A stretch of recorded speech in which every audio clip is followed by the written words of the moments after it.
Leero minisita w'ensonga z'amateeka Honorable Mao alabiseeko mu Paalamenti bukya abalamuzi ba kkooti ensukkulumu bawa ensala yaabwe mwe baawerera ekya kkooti z'amagye okuwozesa abantu ba bulijjo.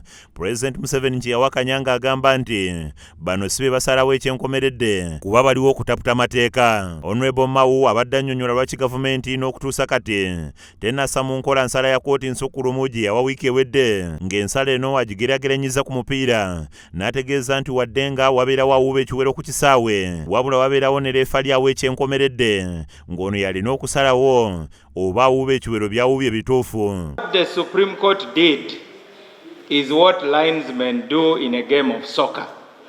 They simply raised the flag and said you have crossed the line. Yes, the courts do not make the laws. It is not the courts that made the Constitution.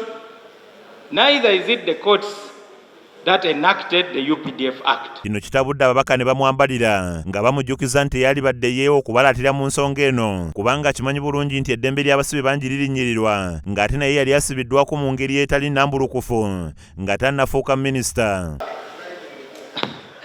My former president of the Democratic Party and now in the NRM side, there is a saying in Uganda, and it's a very good orator in Uganda, Honorable Mao, that some people, you go into a boat and you use that boat to sail through, to go through the water. But after getting out of the water, you say, this is a boat, a charter.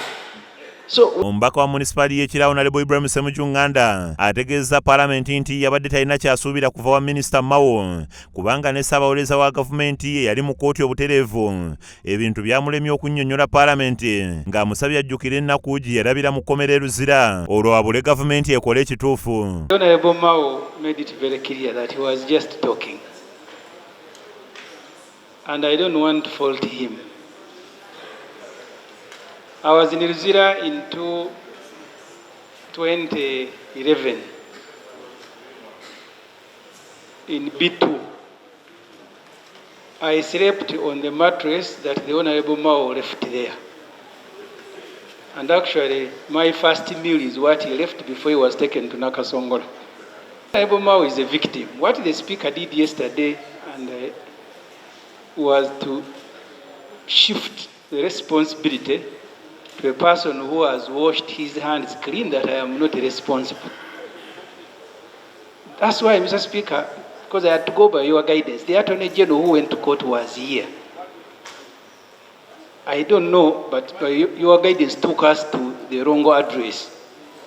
That's why even the Honorable Mao is asking, have they done this? Have they done this? Mao naye ayambalidde omubaka Ssemujjunganda n'omumyuka wa Speaker Right Honorable Thomas Tayebwa nga yeebuuza lwaki omubaka Ssemujjunganda buli lukyaweebwa ebiseera bingi eby'okwogera n'ekigendererwa ekyokwagala abantu okumulaba n'okunoonyezaako akalulu. Akulira oluvuganya gavumenti mu Paalamenti Honorable Joel Ssennyonyi naye olusituuse okwogera emizinga n'agibatunuuliza. That when we convene here, we convene to discuss pertinent issues, matters of concern about people out there. That's actually true. And this matter is about people.